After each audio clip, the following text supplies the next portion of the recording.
Uyazi ukuthi sijwayele ukuthi sithi ubani uyayiqhenya, usibani kade ephila nathi, kodwa manje usesibukela phansi, useyayitshela.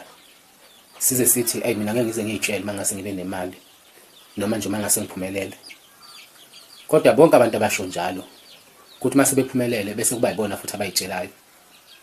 Uyazi ngibonile empilweni ukuthi ukuyitshela kahle kahle akusiyo into yenza wena, kodwa ukuyitshela into ezenzakalela yona.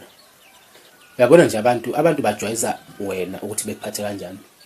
Kuyenzeka ube umuntu okhululekile noma ube umuntu nje wabantu noma onenhliziyo enhle.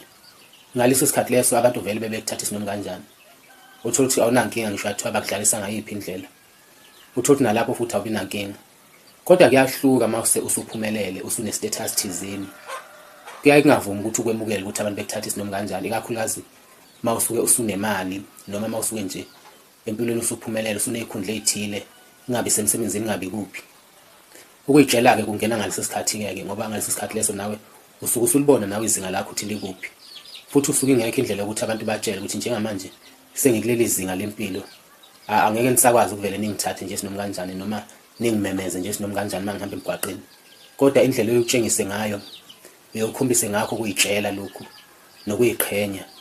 Bese abantu bayaqala bayakubona manje ukuthi usuyayiqhenya, bese beyakuhlehla bekuhlehlele nje ngoba babona ukuthi usujikile, awusekuye lo muntu ababemazi.